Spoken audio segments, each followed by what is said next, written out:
Hi guys, it's Dom here. I've joined by a special guest today at the Wanyoo Esports Studio in London, joined by Kasing of Excel Esports. Hello. Thanks for joining us today, Kasing. So first of all, tell us a bit about what you're doing here, right? Is this new for you? You've been on the sort of analyst desk, right, for their esports tournament? Yeah, so it's basically they contacted me and asked me if I could basically make it for today because apparently they had like a tournament that I didn't even know about, the Wanyoo Championship Season 1. But of course, like if I'm spending most of my time like either playing LEC or UKLC, then I don't really have time to like think about other events. Yeah. So when they asked me, I was like, yeah, I'm happy to help because I used to go. There used to be a franchise called Gamerbase before, where it was kind of like similar to Wanyoo right now, where it's kind of like a PC bang as some people call it. And it's basically like an esports cafe where people can just come and play League or like eat wherever they want. And it's pretty cool from what I've seen so far. So yeah, I'm quite happy about it. Did you that they asked me anyway. Do you get that feeling you're sort of giving back to the community in a way and you're inspiring other players here? In a way, I am because like even talking to like some of the teams that are playing here, right? Like Shaper Sport, I like spoke to the support of that team and he's only like Diamond 4, but I can tell that this is type of person that looks up to pro players that kind of aspire to be a pro player one day maybe. And that's the thing, like regarding like the UK scene, you don't really see many people that want to become pro because the path to like education is already set out for you. Like you go from nursery, primary to secondary to college to sixth form or something there yet. And after you sign up for UCAS, you're pretty much on your way to uni. And that's the thing, everyone is doing the same thing. And if you do anything otherwise, then you're either called like you're lazy or you're too stupid to make it to a good uni, or like that's pretty much when people say the gap year, right? But I feel like the gap year term has been quite underused or undervalued because people will think if you're in a gap year, that means you're just chilling at home doing nothing at all. And maybe this is the truth for some people who actually do that, and they just kind of live off like benefits and all that kind of stuff. Like I'm quite realistic when it comes to like what people do, but for every individual, everyone has their own kind of aspirations. For me, I want to become a pro player. At the moment, I felt like I could become really good at League. I think I grinded solo queue at the time. I think it was like around season 2. I got like high like diamond. Diamond at the time was like 2,500, and I remember reaching it for the first time ever, and I was like super happy. And I'm really glad you brought that up because when you started to go pro, things were much different, more different back then. Now we've got esports degrees in universities and it's more accepted. We've got things like the NOR at university level and all these college championships and things like that. But when you started out, you didn't have any of that. So what you said resonated with me because that must have been harder for you to explain to people what you were trying to do. I mean, yeah, my parents definitely did not approve of the pro gaming life. Like they pretty much told me, that I'm really fucking, stupid. Like they compare me to my cousins and stuff who are like, quite successful, going UCL and Cambridge and it's just comparisons, right? And it kind of runs in like an Asian tradition where, your parents don't really want to they kind of feel ashamed because of, like their son is not going to any good uni, whilst everyone else, like all their my cousins and stuff, they're going to good unis and living a good life wherever. But for me, I always thought that I didn't want to have like an office 9-to-5 job. I wanted to do something different. And the thing is, like, if I didn't go for the pro gaming career, I probably would have went uni, ended up in like King's or Queen Mary doing like computer science. But that's the thing, right? Like, I chose to go for the pro player path. And the thing is, because I was super motivated, I didn't just choose it and just say, yeah, I want to become a pro player, and then just like cosplay and sit on my chair doing nothing. Like I worked hard for it. I watched many VODs. I played so much solo queue. I asked around a lot and just made sure that I, as an individual, like tried my absolute best to make it. And I did eventually, and I got noticed by like Super Hot Crew. They gave me my first chance in LCS stage at the time. And ever since then, like I've kind of never regretted doing what I do. You've had a really good career as well. When I started this, and my friend who's behind the camera now, Adam, he was there, World's 2015 quarterfinals in London.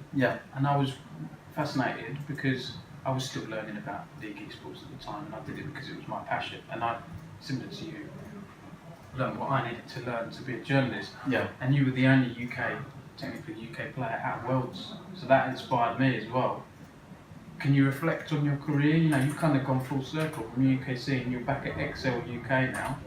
Yeah, so it was more that like during this off season I had like quite some offers in terms of where I could go, but I felt like Excel was the one that I really wanted to try out like first of all, they were a British organization that I never really have had before, because no one really, like if you're from the UK, you would never want to invest into esports because like, you know, why would you want to go into something that the UK doesn't even want to approve of at the time, you know? Like no one knew about esports at all.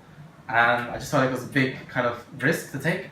So one thing I wanted to do was I wanted to try something new by living outside of Berlin, because Excel basically told me that they had a plan that we would live in London actually, and basically fly out to Berlin every week and basically play the games there and come back of course. And I felt like this was something new and I wanted to try it out, which will be in place for Summer Split if I know. In Spring Split there was a lot of issues in terms of like visa stuff and basically just housing arrangements, because obviously Excel got accepted into LEC really late, right? So they didn't obviously have everything planned. Like no one can know unless you're actually confirmed in LEC. So because of that, it was like kind of a hard Spring Split. I mean, we really lacked a lot of stuff compared to every other team. Like just stuff basic as like a chef or nutritionist or like a sports cycling that we don't have right now. Like every other team kind of has that, you know. And that was a problem that we had coming into the LEC. And that's the thing.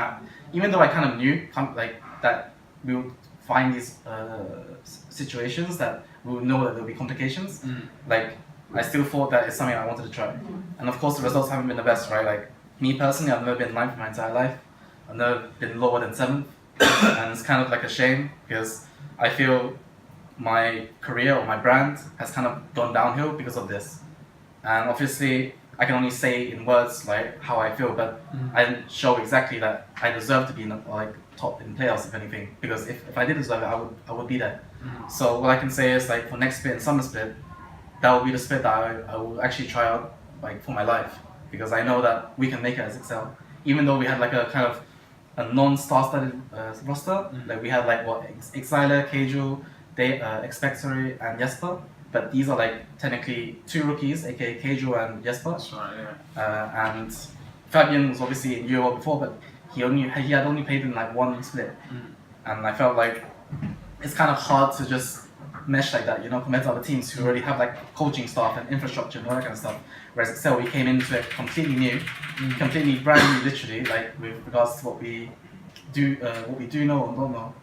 And yeah, I just felt like it was really hard to get through it, obviously. But from a UK fan, journalist, and League of Legends fan perspective, I'm not just saying this. I genuinely thought, and it's interesting you say that, because I think your stance, I'm not saying the other Excel guys don't have ambition, but for them, because it's their very first split in the LEC, you're experienced in LCS and so on, because it's their first, maybe they'll think, oh, yeah, could have done better, but it wasn't the worst thing, and you had a good go of it against some of the teams, you know, picking up wins and things like that. You didn't finish last. For me, it was not a bad first split, only considering Excel are brand new to it. If they were at Splice or something like that, you'd expect more of them because they have that experience. So it's interesting for you to say that, because you know you've got that experience. I'm guessing you're trying to push them. I mean, yeah, it's pretty much like transitioning my knowledge into simple words or sentences for them to learn. And Spring Split honestly was like one of the hardest splits I've ever had in my entire career. I felt like trying to teach not just 1 but 2 rookies, for example, how to play in my way that I think is the way to play. And of course they've learned their own way of playing, you know, so everyone kind of defaults to what they think is the correct play. And it's just pretty much getting us on the same page. I think that's been like the motto for the entire split. And I think being on the same page is like uncomparable to every other like thing that you can actually learn from each other. Like, I don't know, I just feel like this whole split has been, I would say it's been a disaster, but maybe other people don't think so. Like they've learned their own stuff, but for me, I had high expectations, you know? I mean, not expectations to the point where I think we're not Fushi number 1 or anything. That's a bit non-realistic. I'm very critical when I kind of judge myself on my own performance. And I know I could have done more. So that's why it feels like this whole split has been kind of appalling in my standard.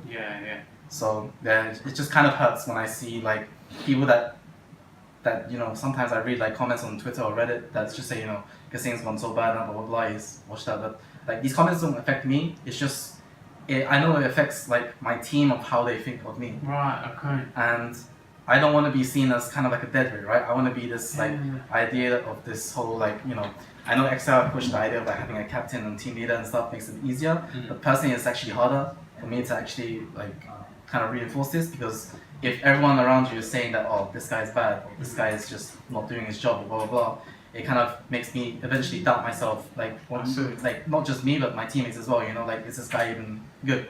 I don't want it to get to that point where it becomes, you know, where I feel individually that I'm not playing well enough for my team. But of course, like, I don't believe that I should, you know, insta-retire or anything. I haven't even thought about that. No. Like, for me, I still want to grind. I still want to achieve something with League. And going to Worlds once was nice, you know, and I really loved the whole experience. The whole, like, idea that when you reach Worlds, every single game matters. So, like, I know that like, when I was in I can only imagine, like, one day when I was in Korea, I was, like, back at H2K, and the environment of, like, trialness in that room was just the best feeling ever. So I kind of miss that feeling, and I want to achieve it, but of course that requires not just myself to work hard, but my team to work hard too. Yeah, definitely. I really admire your honesty there and your openness, you know, because not all players and people in esports will say that. They'll, you know, go just for the positives and everything. But I think that shows that your expectations are high and you're demanding more of yourself and your team. Yeah. You know, and speaking of expectations, do you feel like the UKC has improved? Because for me, the UKLC, I think the standards we've got teams like Fnatic Academy, which instantly makes it more difficult. Diabolus and the likes. I place yourselves in the top 3, top 4. What's it been like playing in the UKLC as well? The thing is, it's a bit different because when I started the first week against in the UKC against Barrage, I don't remember which team it was. But all I remember was I had like 1 day of scrims because UKLC like system is that you have to confirm your roster by Monday, and the thing is like that week, since I just played LEC for that weekend, then I had to fly back. I had to get used to my new team first of all. But the problem was more that I felt I had to relearn the game with the new team. But obviously as the weeks went on, we started to get better, and I noticed it after. And I just wish, like, I don't know, I just wish it would be like different in terms of the schedule. I feel like it's a bit not so good by having it on Wednesday and Thursday compared to just the standard like Friday, Saturday, for example, or Saturday, Sunday. So I think that's one of the things I didn't really like about the UKLC. But aside from the fact that, you know, aside from the schedule, I felt like the UKLC improved a lot. I felt like the UK scenes back then, when I played in, was, you know, just basically LANs, like Insomnia, or like, you know, or online tournaments. And yeah, if you're from the UK back then, everyone would be like, this guy's bad. Because there were a lot of bad UK players, I'm not gonna lie. I'm not gonna name anyone. But that's the thing, it's just our scene is only as good as what we produce, right? And we have obviously had like standouts like Alfari and Maxwell. And even I would say Cajun, you know, he's actually shown to be quite good. And yeah, I just feel the UK has talent, but it's more that the exposure that we get is non-existent. Because other scenes at least have their own system already, right? With like, let's say Spanish scene with Superliga, and with German scene with like the ESL Meisterschaft, or whatever it is, and then you have the French scene, which literally has their own tournaments for every single time. And I feel like the UK is so underdeveloped in that regard, and that causes us to basically not be able to showcase any players. Not to mention, it just feels like if you're from the UK, you're bound to be in the uni life. You know, you're bound to go to one of the unis like Westminster, City University, the Queen Mary, like. All these unis I'm naming, pretty much every other person that's from London or from the UK, that's like 18 years old, 17 years old, between that to like 20, knows exactly how I'm feeling or how I felt. So it's like, you're never going to be able to really achieve being a pro player unless you literally commit your entire time. But obviously that requires sacrifice, right? And I sacrificed my A-levels for it. I really did bad in my A-levels after. Like, I was a model A-star student that turned to pretty bad results after. And I don't really want to say what I got, but it's pretty bad. So I sacrificed that, but in the end, right? I say I sacrificed, but I don't regret it because I know I enjoyed my past years that I played, and I still do to this very day. And you hit your goal. You became that pro player. You were right, no matter all the doubters you had, and you know, like your family, it was difficult. So I'm guessing that's changed now that they've seen. I mean, of course, it's different now because, you know, with Asian families, it's more about like if you earn money, then it's good. But if you don't earn anything and you're wasting time on X thing that you're doing, then obviously they feel that you're pretty much wasting your time. The only one that kind of like always supported me was my brother, my older brother called Eric, and I have him to thank for, if anything, because back then I didn't have a PC, right? Like, I had a shit PC that literally broke down and overheated at one point. Because before I used to play Dota for like 5 years, 6 years, but then my PC broke down and didn't play anything for like a whole 2 months. Wow. And then my brother bought me a PC with his own money, and ever since then, like, couldn't thank him enough, you know, because without that PC, I don't think I would be where I am today. So you were playing Dota before League of Legends existed? Yes. I didn't know that. Wow. And was that at a higher level? Like solo queue stuff? Actually, it was pretty good. Yeah. Like, my level was pretty high. I didn't know that. But that's the thing, right? Like, back then, no one really knew. Like, in the UK, especially, if you're from the UK, you don't really find people who play like Dota or League of Legends from the UK also. Because Dota, there's not really no one, is it? yeah, that's the thing. Like, any PC games in the UK was not a big thing. But back then, like Call of Duty was big, Halo, you know, FIFA. You know, there's so many like console games that were really big. Yeah. But and we're still big on them now, aren't we? FIFA, exactly, COD and so on, and it's the other ones are starting to catch up, I guess. Only esports has been starting to get big in the UK, I would say. Cool. Thanks so much, Kasing. I think it's been a really open, like, honest interview, which I appreciate. Is there anything else you want to add, like maybe going into the next split, lessons you've learned, or where you see your career going? I mean, I think next split for summer, I know there's gonna be some changes in regards to like how we're gonna work, especially for next split. And all I know is I will make it to Worlds for sure. That's my goal, and I think I can make it. Yeah. Oh, fantastic. Well, thanks very much for your time. All the best as well. I'll be watching and, you know, happy you do well. Thank you, man. Cheers.